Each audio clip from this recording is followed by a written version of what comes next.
Hello and welcome to another episode of Earth911's Sustainability in Your Ear. I'm Mitch Ratcliffe, your host, and we are thinking a lot about what's happening in the recycling industry as the COVID-19 pandemic progresses.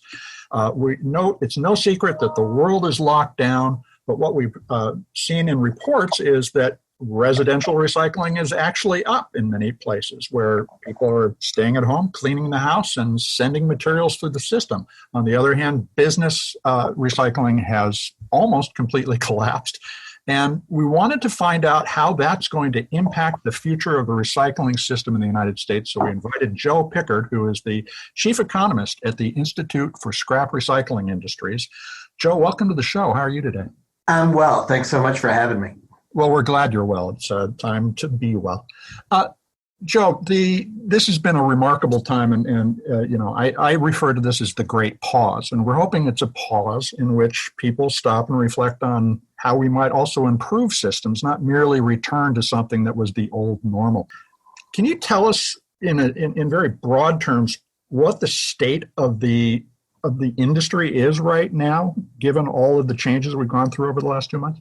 Yeah, I think, and thanks again for having me on today. I think as with so many other industries across the United States, this has been obviously a shock to the system for the recycling industry as well. And so we're seeing a lot of transition in terms of on the municipal side of the business, in terms of MRF operations, but also on the private sector side of the business in terms of the flow of obsolete scrap into scrap yards, but also what's happening on the manufacturing front, because as you probably know, most of the recyclables that get processed in this country are sold to domestic manufacturers. Right. So the health of the manufacturing industry is also extremely important with respect to the health of the recycling industry. So there are a lot of things in flux, obviously, and market conditions were challenging to begin with before the COVID-19 pandemic began.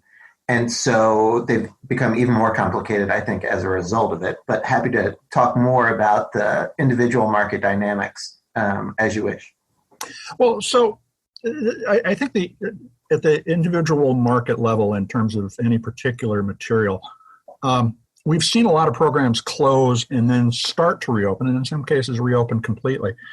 Do you have a sense right now, just the percentage of the industry, say around scrap metal, that is active, or are we down, as in the manufacturing sector, by as much as 40 to 50%? Yeah, most of it's anecdotal. We don't have hard data in terms of sort of capacity utilization rates, especially on the scrap metal side. But we do have reports, and I think they probably track pretty closely with the manufacturing side of the business. For example, if you look at the steel mill capacity utilization rate, this time last year it was over 81%. Currently, we're looking at 55 to 56%. And I think what you hear from a lot of the scrap yards are similar numbers because, A, we've had a reduced flow of obsolete scrap because some of the scrap yards have curtailed or stopped some of their retail operations. Mm-hmm. But also they're getting less prime scrap generated from the manufacturers. If you look at the MRF side of the equation, there's been a real shift in supply as well, like you alluded to. Some MRFs have had to either stop their operations or curtail their operations or change the stream of material that they're accepting.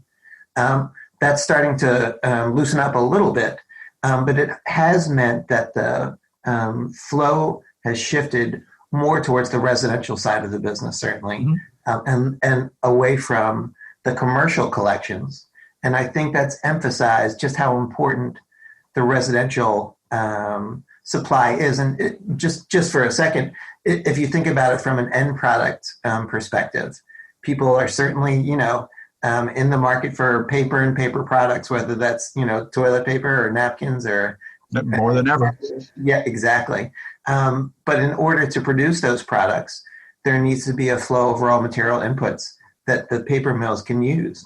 And so it's an interconnected system where the recycling that comes through the residential stream is extremely important to supplying the recycled content for the paper mills to make those products that the consumers are relying on.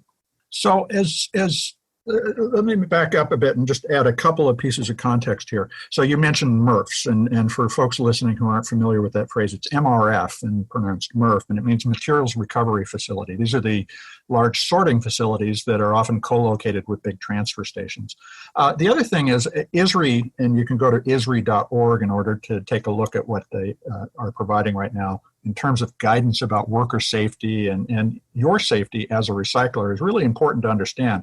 Not, just as the delivery drivers who are bringing packages to our homes are now using contact-free delivery, these drivers often have to think about the handling of either the paperwork or the device that they hand to a customer when they're picking up a load or when they're dropping off that load at a buyer.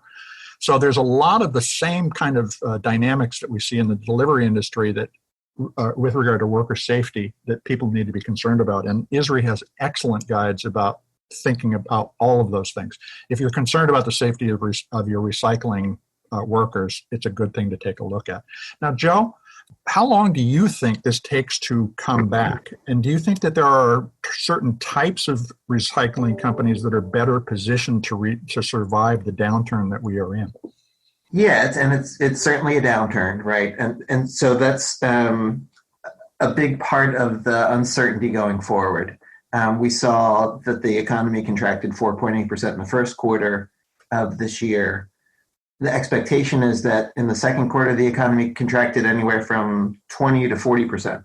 Mm-hmm. And then the other complicating factor is on the health front, right? And there's so much uncertainty in terms of the spread of the coronavirus and when that's going to allow companies to get back to some semblance of normality. But I think the expectation is certainly the second quarter is going to continue to be difficult. I think looking out a little bit further, regardless of when the economic growth resumes, there's going to be an increased emphasis on worker safety, on social distancing, on having the protective equipment that workers need to perform their jobs safely. And that's not probably going to change anytime soon. And what about the types of companies within the recycling industry that are better positioned or more at risk because of the way that they've operated in the past? Do you have any insights into what kind of companies are more prepared to survive? Yeah, I think, anytime you're dealing with an economic downturn, cash flow becomes increasingly important. So companies that have access to credit that had positive cash flow to begin with certainly are better positioned. But it also varies a good bit by commodity and by type of business. So, for example, by commodity, we've seen so much fluctuation in energy market prices, for example, the price of oil, that really complicates the situation for plastic scrap recyclers because as oil and energy prices become extremely inexpensive, that also makes it inexpensive to produce primary resin, which sort of disincentivizes the use of plastics. Right. So I think as you continue to see volatility within the energy markets, plastic scrap recyclers are facing especially challenging market conditions. If you look at some of the other commodities like paper, electronics, and the ferrous and non-ferrous metals, they all have their own specific market dynamics. But again, I think the companies that have prepared themselves in advance, especially with regard to their financing, will be better suited to weather this downturn. It's interesting that the potential resurgence of oil because of its remarkable drop in price is something that all environmentally minded folks need to be painfully aware of. That we're ultimately going to end up burning a lot more oil than we might have if we had continued the way life was before. As you look at this as an economist, the oil market is in a glut situation. It's so overwhelmed right now that there's nowhere to store all this material. How long, based on your understanding of market dynamics, do you think it takes for oil to start to recover to a point where we might not see it as a competitor to more sustainably minded approaches? That's also an excellent question that I don't really have the answer to, but I'll tell you my perspective on it. And that's that the problem with the oil markets right now is there continues to be excess production with respect to the amount of demand globally. And because there's been such a downturn in demand for oil and energy products, for example, over the last 6 weeks, I think I've put gas into my car maybe once. And I think a lot of people are in the same boat. We're just not consuming as much oil and gas because we're not out and about, and the economy has been locked down for some time. So given that, the expectation is that there's going to continue to be a shortfall in terms of demand because of the economic crunch that we're facing right now. And so the outlook for oil, unfortunately, is not positive in the near term. And I think it's, you just look at the NYMEX May contract, which had turned negative before the expiration of the contract because there was no place to put the oil.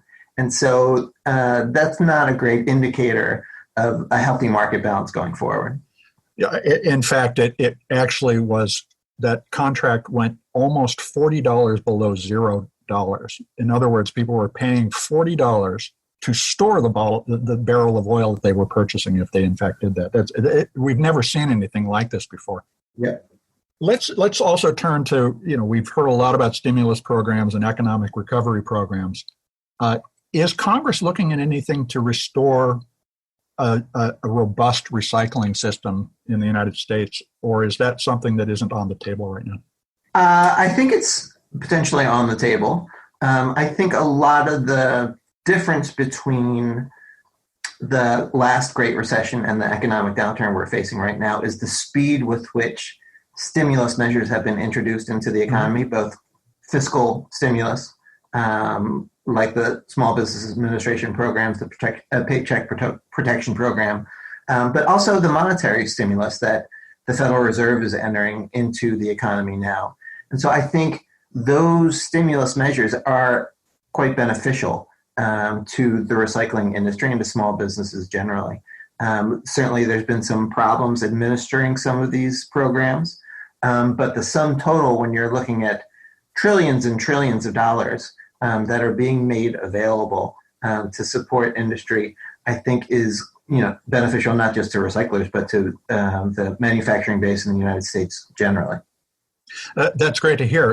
Is there any legislation people should be paying attention to in terms of support for recycling?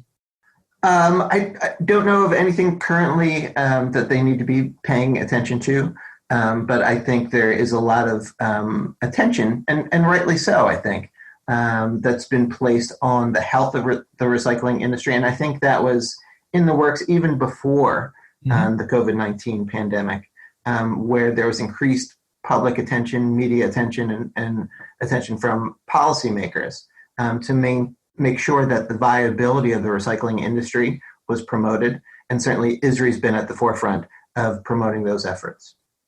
And one last question with regard to the impact of the shutdown, and that is, we have traditionally sent immense amounts of scrap overseas to be processed, and then it's turned into new materials or new products and sent back to us. Do you see more potential for a domestic processing industry in the wake of the sort of internationalization or deglobalization of this of the world?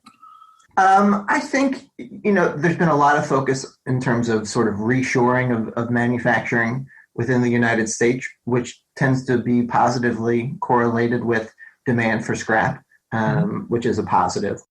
In terms of the global marketplace for scrap, I think there's always going to be the international trade of recyclable commodities, because recyclables are going to go to where they're needed most.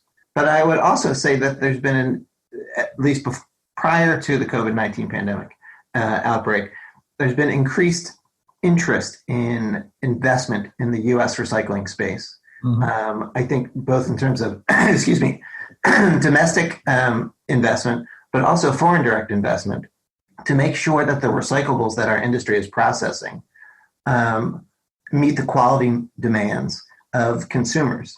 And so I think you're going to continue to see an emphasis on producing the highest quality recyclable packages.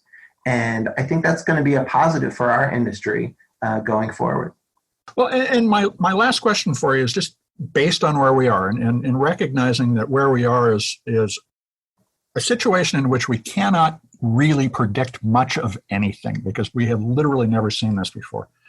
How long does recycling, the industry, the companies, the workers need to recover from this, to return to something approximating what we thought of as a normal? And I know that's a very hard question to answer, but what's your take? It's a difficult question for sure, and I'm not sure that we return to the normal that we knew before, as you've heard, from other sectors of the economy, just because of the increased emphasis on health and safety, and the uncertainty in terms of public health with the spread of the coronavirus. But I think looking forward, the outlook is actually quite positive for the recycling industry. We're all going through this difficult period right now. But I think, in the medium to longer term, there's going to be an increased emphasis on the sustainability of raw material supply to meet our manufacturing needs. And I think that's a definite positive for the industry. In terms of what the new normal looks like, that's an open question, I think, that we're all trying to address going forward. Well, to me, it's encouraging to look back on the Depression, which is a strange thing to say, obviously, right. And see that many of the most prominent companies in the United States that we're widely familiar with, the brands that we know and trust, emerged during the Depression and during other major downturns. So this is an opportunity for a lot of innovation, and it's encouraging to hear that there's greater interest both from domestic and foreign investors in making our recycling system work better. Thank you very much for sharing this information with us. It's been my pleasure. Well, Joe Pickard, the chief economist at ISRI, that's the Institute for Scrap Recycling Industries. Thanks very much for joining us. And by the way, just a matter of disclosure, Earth911 is a member of ISRI, and I want you all to know that. We try to ask honest and straightforward questions, but we also want to be transparent. So thanks, folks, for joining us on Sustainability in Your Ear, the Earth911 podcast. I'm Mitch Ratcliffe, and we'll be back with another innovator interview soon. In the meantime, take care, be safe, be well.